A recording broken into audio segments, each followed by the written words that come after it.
Alrighty folks, welcome back to Shallow Pockets Acres. We're down here in beside the driveway. The big oak is there by it.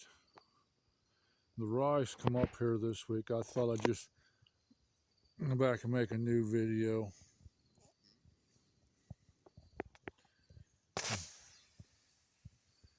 We did have good germination down here on a rye anyhow. Since my other video got turned sideways somewhere, I wasn't paying attention. We'll go back up and look at the apple trees again today. But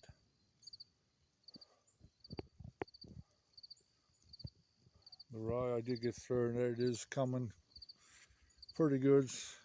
3 or 4 inches, a lot of it at this point, which was a week ago, I think, that I got it put out.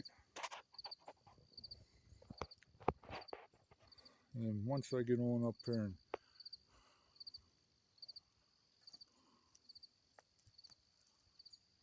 I'll walk up and look at the apples on the apple tree, if they're still there this week. And I'm here burning some papers and junk from the house today, so here's the Senecal tree that had all the blossoms on it in the springtime, which I'm seeing a handful of apples on it here and there. And how many of them I'm actually getting on camera, I don't know.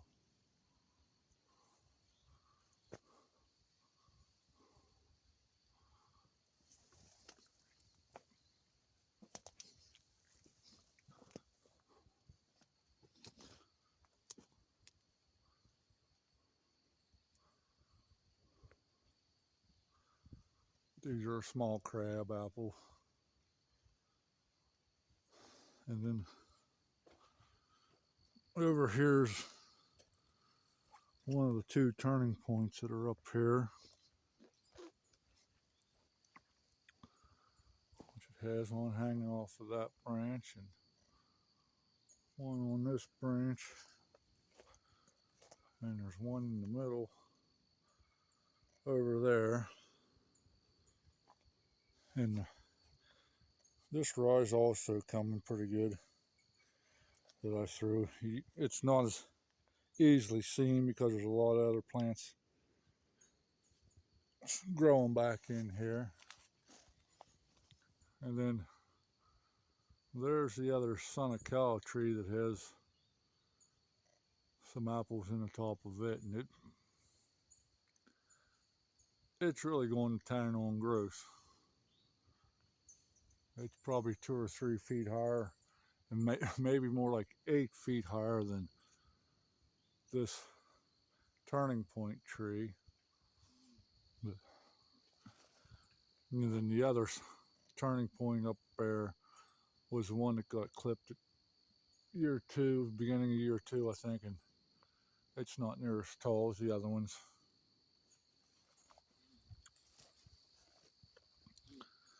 And while I'm here today, we might as well just go over and, I don't think there's any chestnuts on any of the chestnut trees, but take a look at them.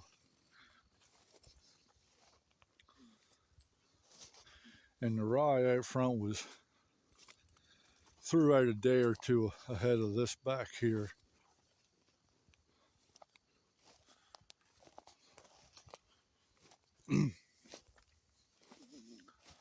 Where this chestnut tree looks like it's going to be leafless earlier this year, because that one and this one had their leaves off by Thanksgiving last year for sure, and it was probably earlier than that.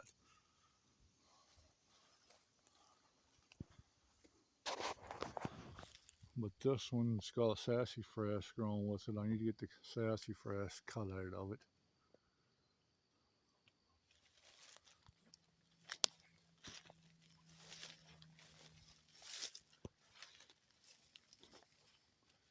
And I'm not seeing any nuts on any of these 4 trees. And there's a birch in that cage. It should have a one of the chestnuts that I planted myself last year. In this soil up here, the rye's coming up, but it ain't looking near as healthy as other spots on the ground.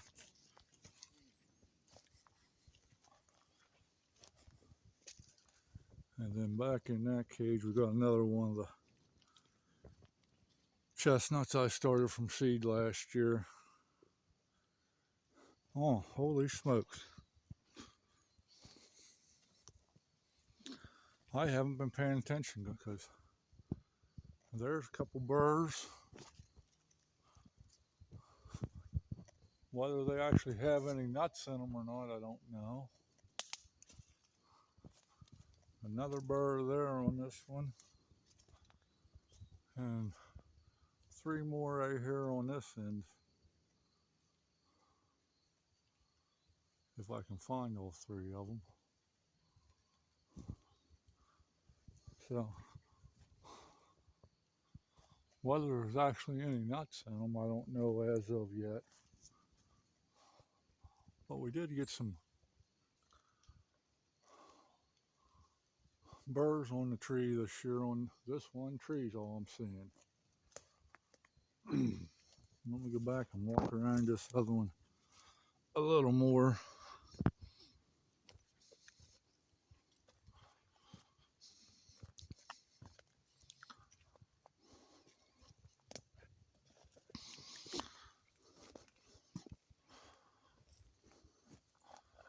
Not seeing any on this one. But this doesn't mean I'm going to have to go around, and if the weather's decent tomorrow, we've been in like a 2-week period of pretty much rain at least part of every day the last 2 weeks. I haven't been able to get up here and do much of anything other than throw my rye seed out. And I also need to get my shed set up for my puppies tomorrow if it ain't raining. But if we have a dry day tomorrow, I may come up and take a walk around the rest of the chestnut trees to see if anything else may have burrs on it this year. And if I do end up with any nuts, I'm probably going to try to keep them if I get to them before the animals do. I'm just trying to give a perspective of how tall them trees are versus one another, and how well this is going to show up, I don't know, because it's foggy. But the Sonic cow tree that's back there is definitely taller than the rest of them here. Thanks for watching.